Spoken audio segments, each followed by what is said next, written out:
नमस्कार मित्रों, मैं आपके सामने लेकर आ गया हूँ 11th क्लास आरूह बुक का पद्यांश का थर्ड लेसन। इससे पहले मैंने गद्यांश के सभी लेसन अपलोड कर दिए हैं और पद्यांश के भी दो लेसन जो हैं कबीर और मीरा वो भी मैंने अपलोड कर दिया है। अगर आपने नहीं देखा तो ज़रूर देखें। बहुत ही सटीक और सही आंसर। अगर आप एक दो बार वीडियो देख लेंगे तो आपको लर्न करने की ज़रूरत नहीं रहेगी। ठीक है, चलिए शुरू करते हैं। देखिए, पहला क्वेश्चन है कि पथिक का मन कहाँ विचरना चाहता है। देखिए, इस जो लेसन है पथिक, इसके रचयिता हैं राम नरेश त्रिपाठी जी। ठीक है, तो आप पहले ये समझ लीजिए कि इस पूरे लेसन में उन्होंने हमें प्रकृति का उनने सौंदर्य वर्णन किया है ना, प्रकृति का वर्णन किया है और प्रकृति में जो भी जो फैक्ट हैं, है ना, जैसे प्रकृति में बादल हैं, समुद्र है, सूर्य हैं, रोशनी, हवा, इनकी अलग अलग तरह से तुलना भी की है ना, और इनने सौंदर्यता से वर्णन किया है प्रकृति का। अब हम जो भी जो समझाने वाले पॉइंट होंगे मैं आपको क्वेश्चन के बीच में ही एक्सप्लेन कर दूंगा। ठीक है, देखिए आंसर के बीच में। अब देखिए, पहला क्वेश्चन है अपना कि पथिक का मन कहाँ विचरना चाहता है। मतलब पथिक है ना, का मन कहाँ विचरना चाहता है, इसका मतलब है कहाँ घूमना चाहता है। ठीक है, नॉर्मल भाषा में देखिए, जो पथिक है, पथिक का मन बादल पर बैठकर नील गगन में घूमना चाहता है। तो देखिए, बादल पर बैठकर नील गगन मतलब नीले आसमान में घूमना चाहता है, विचरना चाहता है। देखिए, बहुत इजी, इतना ही फिनिश हो गया है, यहीं पर फिनिश हो गया आंसर। और समुद्र की लहरों पर बैठकर, समुद्र की जो लहरें हैं उन पर बैठकर सागर का कोना कोना देखना चाहती हैं। कौन? पथिक, है ना। तो देखो, दो पॉइंट मिल गए आपको। कौन कौन सी? कि पथिक का मन जो है बादल पर बैठकर गगन में घूमना चाहता है और समुद्र की लहरों पर बैठकर समुद्र का कोना कोना घूमना चाहता है। ठीक है, हम चलते हैं अगले प्रश्न पर। देखिए, आपके पास अगला प्रश्न क्या है आपका। अब देखिए, दूसरा प्रश्न है आपका कि सूर्योदय के वर्णन के लिए किस तरह के बिंबों का प्रयोग हुआ है। यानी सूर्योदय का जब त्रिपाठी जी ने सूर्योदय का वर्णन किया है तो उसके लिए उन्होंने क्या क्या बताया है हमको, है ना, किस किस तरह से उन्होंने सूर्योदय की सौंदर्य का वर्णन किया है। तो देखिए, पहला देखिए क्या है, उसमें बताया है कि समुद्र तल से उगते हुए सूर्य का अधूरा बिंब, है ना। जैसे हम सूर्य जैसे जब उगता है वो हम जब देखते हैं तो हमको गोल ऐसे, अगर ऐसा समुद्र है तो ऐसा नजर आता है, ऐसा नजर आता है ना, तो ऐसा गोलाई जैसा, है ना, आधा। तो देखिए, समुद्र तल से उगते हुए सूर्य का बिंब अर्थात गोला अपनी प्रातःकालीन लाल आभा के कारण बहुत ही मनोहर दिखता है ना। तो सुबह का सूरज जो होता है वो अपनी लाल लालिमा, ठीक है, लाल लाल जब उगता है तो उसकी जो किरणें हैं, जो उजाला होता है वो लाल होता है ना। दूसरा क्या है, वह सूर्य के तट पर दिखने वाले आधे सूर्य को कमला के स्वर्ण मंदिर का कंगूरा बताते हैं। कमला मतलब लक्ष्मी जी के स्वर्ण मंदिर, मतलब सोने का जो मंदिर है उसके ऊपर का जो गुम्बद टाइप का होता है ना, उस तरह वो बताते हैं। तीसरा पॉइंट क्या दिया है कि दूसरे बिंब में वह इसे लक्ष्मी की सवारी के लिए समुद्र द्वारा बनाई गई स्वर्ण सड़क भी बताता है। यानी कि लक्ष्मी जी की सवारी के लिए स्वर्ण सड़क बताता है दूसरे बिंब में, है ना। देखिए, अगर आप इसको नहीं समझ पाए हैं तो मैं आपको फिर से एक बार और इसको रिपीट कर देता हूँ। देखिए, पहला पॉइंट उनने ये कहा है कि सूर्योदय वर्णन के लिए उनने पहला पॉइंट, देखिए का जो पॉइंट है उनने ये बोला है का पॉइंट में कि सूर्य जब उगता है तो उसकी जो लाल आभा होती है, लाल किरणें होती हैं या लाल धूप, है ना, लाल प्रकाश जो होता है बहुत मनोहर दिखता है। ठीक है, पहला पॉइंट हो गया। दूसरा पॉइंट बोला उनने कि सूर्योदय तट तट पर दिखने वाले आधे सूर्य, जैसे अपन यहाँ खड़े हैं तो सूरज जब उगता है तो ऐसा दिखाई देता है ना, आधा। तो जो आधा सूर्य है वो ऐसा लगता है जैसे कि लक्ष्मी जी के मंदिर का कंगूरा हो। ठीक है, और तीसरा बोला है कि जैसे ही सूर्य उगता है तो समुद्र पर ऐसे उसके प्रकाश ऐसे छा जाता है मानो जैसे लग रहा है कि लक्ष्मी जी के लिए एक सुनहरी सोने की सड़क तैयार कर दी गई है उतरने के लिए। ठीक है, अब हम चलते हैं अगले प्रश्न पर। अगला प्रश्न है आपका कि सा स्मित, है ना, सा स्मित, आशा स्पष्ट करना है हमें। ठीक है, आशा स्पष्ट करना है कि सा स्मित बदन जगत का स्वामी मृदु गति से आता है, तट पर खड़ा गगन गंगा की मधुर गीत गाता है। देखिए, इसका उत्तर है कि इन पंक्तियों में कवि रात्रि के सौंदर्य का वर्णन करता है। ठीक है, कब का वर्णन करता है? रात्रि के सौंदर्य का। वह बताता है कि संसार का, इससे पहले देखिए सुबह सूर्योदय के वर्णन किया था, अब जो है रात्रि का वर्णन कर रहा है।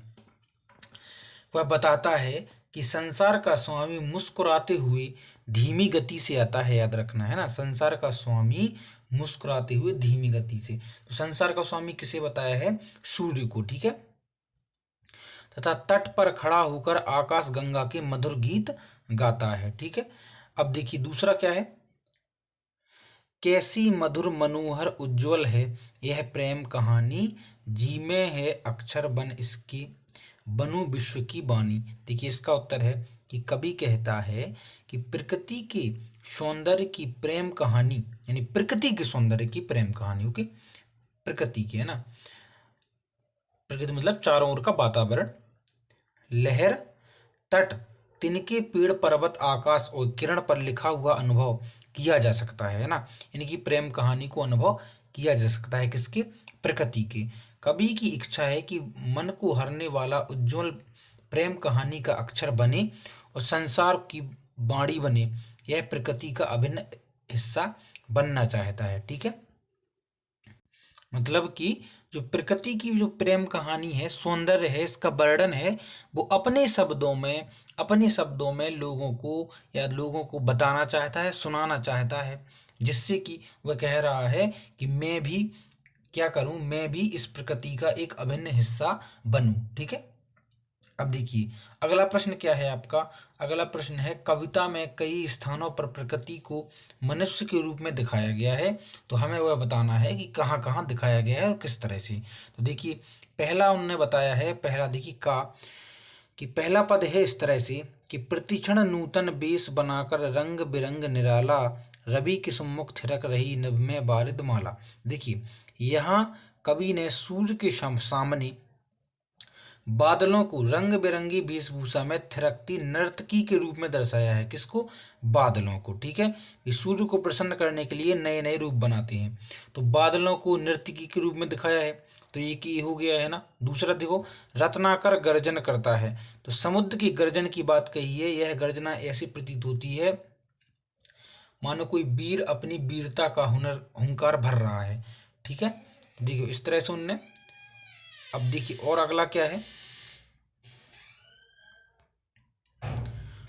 लाने को निज पुण्य भूमि पर लक्ष्मी की असवारी, रत्नाकर ने निमित्त कर दी स्वर्ण सड़क अति प्यारी। तो देखिए कवि को सूर्य की किरणों की लालिमा समुद्र पर होने की सड़क के समान दिखाई देती है, यानी कि समुद्र पर जैसे ही सूर्य उगता है तो समुद्र पर उसका प्रकाश ऐसे छा जाता है जैसे कि वह सोने की सड़क हो, है ना, जिसे समुद्र ने लक्ष्मी जी के स्वागत के लिए तैयार किया है। यह आतिथ्य भाव को दर्शाता है, अतिथि, है ना, अतिथि भाव को, जैसे हम अपने यहाँ कोई अतिथि आता है तो उसके लिए हम व्यवस्थाएं कर देते हैं ना, सही, अच्छी, तो उसी तरह इनने भी आतिथ्य भाव को दर्शाया है। ये कौन करता है? इंसान ही तो करता है, ठीक है। तो ऐसा समुद्र कर रहा है, तो इस प्रकार से उनने इसकी तुलना की है। अब देखिए, जब गंभीरतम अर्ध निशा में जग को ढक लेता है, अंतरिक्ष की छत पर तारों को झटका देता है। तो देखो इस अंश में अंधकार द्वारा सारी संसार को ढकने तथा आकाश में तारे छटकाने का वर्णन है। इसमें प्रकृति को चित्रकार के रूप में दर्शाया गया है, तो प्रकृति को चित्रकार के रूप में दर्शाया गया है, ठीक है। अब देखिए और अगला क्या दिया गया उनने, सा स्मित बदन जगत का स्वामी मृदु गति से आता है, तट पर खड़ा गगन गंगा के मधुर गीत गाता है। इस अंश में ईश्वर को मानवीय रूप में दर्शाया गया है, वह मुस्कुराते हुए आकाश गंगा के गीत गाता है, ठीक है। इसके बाद कौन सा दिया है जिसमें तुलना की गई हो, तो देखिए, उससे ही विमुग्ध हो नभ में चंद्र बेहस देता है, वृक्ष विविध पुष्पों से तन को सज लेता है, फूल सांस लेकर सुख की सनद महक उठते हैं। इसमें चंद्रमा को प्रकृति की प्रेम लीला पर हंसते हुए दिखाया गया है, चंद्रमा को, ठीक है, हंसते हुए दिखाया गया है। हंसता कौन है? इंसान, ठीक है। मधुर संगीत बस अद्भुत सुंदर पर मुग्ध होकर चंद्रमा भी मानव की तरह हंसने लगता है, ठीक है। वृक्ष भी मानव की तरह स्वयं को सजाते हैं तथा प्रसन्नता प्रकट करते हुए हैं। फूल द्वारा सुख की सांस लेने की प्रक्रिया मानव की तरह ही मिलती है, ठीक है। अब हम चलते हैं कविता के आसपास में। तो कविता के आसपास में पहला प्रश्न देखिए क्या है आपका, कि समुद्र को देखकर आपके मन में क्या भाव उठते हैं। तो देखिए दूसरे शब्दों में हमें बताना है, तो इसको आप अच्छे सुन लीजिए। देखिए समुद्र अथाह जल राशि का स्रोत है, मतलब बहुत सारा जल है समुद्र में, ठीक है। इसमें तरह तरह के जीव जंतु पाए जाते हैं। वह स्वयं में रहस्य यह वह स्वयं में रहस्य है, कौन, समुद्र, तथा इसी कारण आकर्षण का बिंदु है। मेरे मन में बचपन से ही उत्कंठा रही है कि सागर को समीप से देखें, यानी पास से देखें, उसके पास जाकर देखें कि पानी की विशाल मात्रा को यह कैसे नियंत्रित करता है। समुद्र है ना, इतना सारा पानी है, आपको पता है पृथ्वी पर 1/4 3/4 क्या है, वाटर है। अगर देखिए ये पृथ्वी है ना, तो जी 3/4 में इतने में क्या है, पानी है। केवल 1/4 में जो है स्थलमंडल है, ओके, उसी में भी तालाब झील वगैरह सब कुछ है। देखिए तो ये कितना कैसे कंट्रोल कर लेता है इतने सारे पानी को, कौन, समुद्र। इसमें किस किस तरह की वनस्पतियां तथा जीव हैं, लहरें किस तरह आती जाती हैं। अब देखिए समुद्र पर सूर्योदय तथा सूर्यास्त का दृश्य भी अद्भुत होता होगा, है ना, अद्भुत होता है। सुबह लाल सूर्य धीरे धीरे ऊपर उठता है और समुद्र के नीचे का रंग धीरे धीरे बदलता रहता है। इस पहले वह लाल होता है, फिर वह नीले रंग में बदल जाता है। शाम के समय समुद्र की लहरों का अपना आकर्षण है। लहरें एक के बाद एक आती हैं, ये जीवन की परिचायक हैं, है ना। यानी लहरें जो है हमें जीवन की हमें क्या देती हैं, सीख देती हैं, है ना। समुद्र की गर्जना भी सुनाई देती है। शांत समुद्र मन को भाता है, चांदनी रात में लहरें मादक सौंदर्य प्रस्तुत करती है, ठीक है। अब हम चलते हैं अगले प्रश्न पर। आपका अगला प्रश्न क्या है, देखिए, प्रेम सत्य है सुंदर है, प्रेम सत्य है सुंदर है, प्रेम के विभिन्न रूपों को ध्यान में रखते हुए इस विषय पर चर्चा कीजिए, ठीक है। तो देखिए यह सही है कि प्रेम सत्य है और सुंदर है, ठीक है। यह अनुभूति हमें ईश्वर का बोध कराती है। देखिए प्रेम सत्य है सुंदर है, प्रेम के विभिन्न रूपों को ध्यान में रखते हुए इस विषय पर चर्चा कीजिए। देखिए यह सही है कि प्रेम सत्य है और सुंदर है, ठीक है। यह अनुभूति हमें ईश्वर का बोध कराती है। तो जी देखो मेन आंसर हमको यहीं पे मिल गया, ओके। अब देखिए प्रेम के अनेक रूप भी हैं।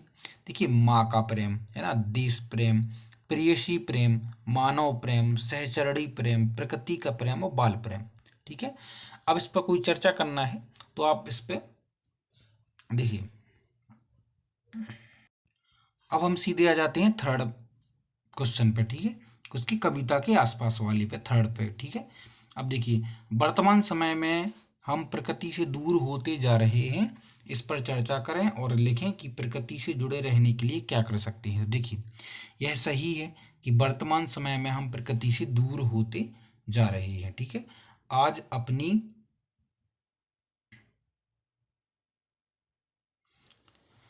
अपनी सुविधाओं के लिए हम जंगलों को काटकर कंक्रीट के नगर महानगर बसाते जा रहे हैं, ठीक है।